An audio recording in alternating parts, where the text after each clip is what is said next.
Nauna pang matapos yung MPL kaysa yung laban namin no? Teka, baka kilala mo lang ako at lagi kang nanonood pero hindi ka pala nakapollow sa page. I-follow mo na yan. Isa lang, ayaw pa. So ayon, nandito na tayo sa pampitundaan at 44 na araw ng isang game kada araw. Digba na! Sa mga bago lang dito sa page natin, bago pala yung game na to, 20 win streak na tayo. Kaya panoodin nyo hanggang dulo kung magto 21 ba o mapuputol na. Kung mapapansin nyo, nandito na ulit si Mark at yung funny ulit na explainer ang isa nating kasama. Dinedepende ko kasi kung sino yung available sa kanila at kung sino yung pwede, bakbakan agad yan niya. Sa mga nagtataka kung bakit explain funny, kasi comfort na comfort niya yan guys. Mas comfort niya pa yung XP Fanny kaysa sa Jungle Fanny. Doon mo makikita na one trick talaga yung Fanny user.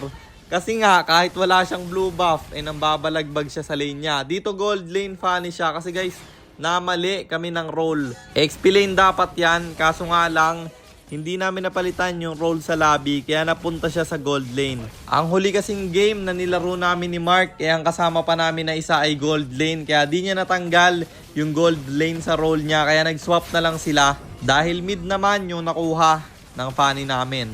Buti nga ganun yung nangyari kasi kung XP tapos gold lane yung aming nakuha, paano siya magkakadita? Saan niya yan ililinya? Dito pa naman sa Honor, walang nag-a-adjust na random. Kung ano na lang talaga mapuntan roll sa'yo, yun lalaruin mo, lalo na sa solo. Balik na muna tayo dito sa game. Masyado nang humahaba ating daldalan.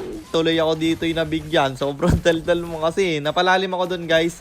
Hindi ko in-expect na mahuhuli ko ng ginibir. Pero pagkabuhay, agad naman akong bumawi dahil binasag ko yung kanilang gitnang tore. At syempre, magkaka-lord, papaputukin natin yung inhibitor dyan. Favorite kong gawin yan sa mga bago lang. Para paglabas ng lord, wala nang putok yung inhibitor nila. Inuulit-ulit ko yan guys kasi alam kong marami sa inyo na hindi pa rin ginagawa yan. Basta laro lang ng laro. Pag nakakita ng kalaban, bibigyan. Pero dun guys, ilolord ko na sana yon. Kaso nga lang, alam kong may random kami kasi yung mga random guys, hindi iintayin niya na mag 8 minutes. Basta may turtle, kukunin niya na yan. Kaya tinertle ko na lang ng maaga. Kaysa masayang pa yung oras na iintayin namin tapos ite-turtle lang din. At dito sa top, mukhang may bakbakang magaganap. Pero sabi ko, Lord na lang, kalma na lang muna tayo.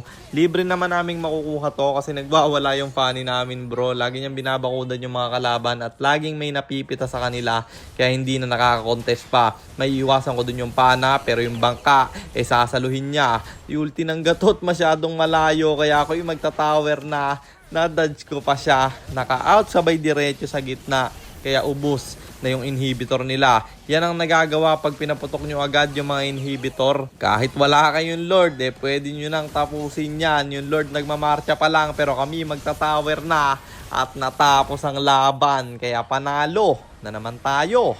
And ang standing na natin ay 634, 110, 634 wins and 110 losses. At para naman sa mga bago lang at hindi pa nakakaalam, ang ginagawa po nating content tuwing 9 PM ay 1 game per day.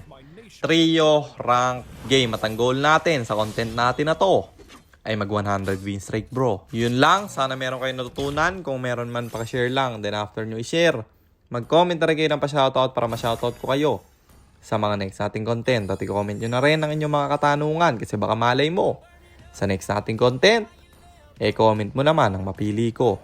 At para naman sa mga gustong magpapilot ng ML account, mag-PM lang kayo.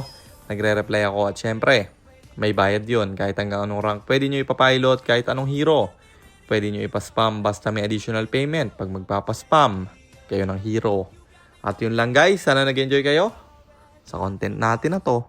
At shoutout sa iyo Michael Joshua Valentino, kay Ryan Cantor, kay Justin Amaro at kay Ash Recana. Maraming salamat sa inyong suporta. Mag-iingat kayo palagi. God bless. Paalam.